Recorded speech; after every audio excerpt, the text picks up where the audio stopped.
నమస్తే friends, welcome back to Shreshta kitchen. నేను మీరావళి. ఇవాళ ఒక టేస్టీ కమ్మటి ఫ్రైడ్ రైస్ రెసిపీ చూపిస్తున్నాను. థంబ్నెయిల్ చూస్తే మీకు అర్థమైపోయి ఉంటుంది కదా. ఇది మనము ఆవకాయతోని చేసుకోబోతున్నాం అనమాట. ఆవకాయతోని ఫ్రైడ్ రైస్ ఏంటి అని ఆశ్చర్యపోతున్నారా? ఒక్కసారి ఇలా ట్రై చేసి చూడండి. నేను వీడియోలో చూపిస్తాను క్లియర్గా. ఎంత కమ్మగా ఉంటుందో అసలు మాటల్లో చెప్పలేము, అంత బాగుంటుంది. అందరికీ కూడా చాలా ఫేవరెట్ అయిపోతుంది. ఇది మనకు మామిడికాయల సీజన్ కాబట్టి కొత్తగా ఆవకాయలు పెడతాం కాబట్టి ఒక్కసారి ఇలా కూడా ట్రై చేసి చూడండి. ఆవకాయతోని చాలా అంటే చాలా బాగుంటుంది. సో ముందుగా ఈ ఆవకాయ ఫ్రైడ్ రైస్ కోసం నేను ఇక్కడ వేడి అన్నంలో ఇలా ఆవకాయ మంచిగా కలిపేసుకుంటున్నాను. ఇలా మంచిగా తిక్కుగానే ఉండేటట్టు ఇలా ఆవకాయ వేసుకొని మంచిగా కలుపుకొని దీన్ని మనం పక్కన పెట్టేసుకొని మిగతా ప్రాసెస్ చూసేద్దాం.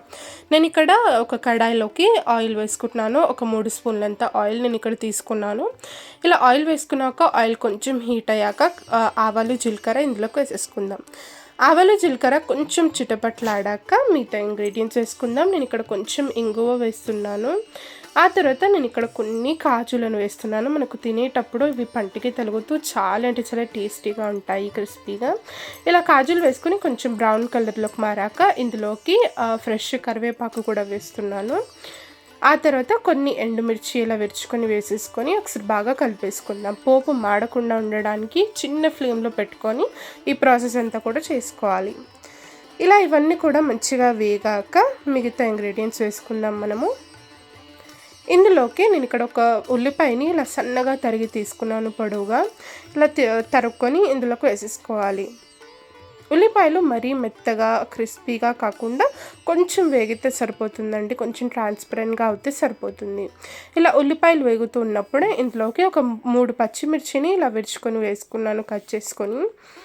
ఇలా పచ్చిమిర్చి కూడా వేసుకున్నాక ఒకసారి బాగా కలిపేసుకుందాము. ఇప్పుడు ఇందులోకి కొంచెం నేను ఇక్కడ సాల్ట్ వేస్తున్నాను. ఆల్రెడీ మనకు ఆవకాయలో సాల్ట్ ఉంటుంది కాబట్టి కొంచెం వేసుకుంటే సరిపోతుంది. ఆ తర్వాత కొంచెం నేను ఇక్కడ పసుపు కూడా వేస్తున్నాను, చిటికెడు. మనకు కలర్ చాలా బాగా వస్తుంది ఫ్రైడ్ రైస్కి. ఇలా పసుపు ఉప్పు వేసుకున్నాక ఒకసారి బాగా కలిపేసుకున్నాక మనం ముందుగా కలిపి పెట్టుకున్న ఈ ఆవకాయ అన్నం అంతా కూడా ఇందులోకి వేసేసుకొని ఒకసారి బాగా కలిపేసుకుందాం.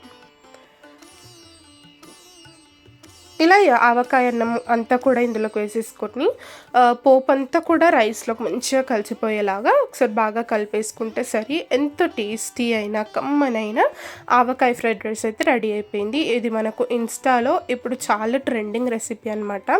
ఇది తప్పకుండా ట్రై చేసి మీకు ఎలా కుదిరిందో నాతో కామెంట్ సెక్షన్లో షేర్ కూడా చేసుకోండి. ఇలానే మనము ఎగ్ ఫ్రైడ్ రైస్ కూడా చేసుకోవచ్చు ఆవకాయతోని. ఆ రెసిపీ కూడా మీకు కావాలంటే తప్పకుండా నాతో కమెంట్ సెక్షన్లో అడగండి. తప్పకుండా అది కూడా నేను షేర్ చేసుకుంటాను. ఈ వీడియో నచ్చినట్లయితే తప్పకుండా వీడియోని లైక్ చేయండి, షేర్ చేయండి. మన ఛానల్ని సబ్స్క్రైబ్ చేసుకొని పక్కనే ఉన్న బెల్ ఐకాన్ కూడా ప్రెస్ చేయడం వల్ల నేను పెట్టే ప్రతి ఒక్క వీడియో మీకు నోటిఫికేషన్ వస్తుంది. ఇలా ఆవకాయ ఫ్రైడ్ రైస్తో పాటు ఆమ్లెట్ కానీ ఇలా ఏదైనా పెట్టుకొని నంచుకుంటూ తింటూ ఉంటే చాలా అంటే చాలా బాగుంటుంది.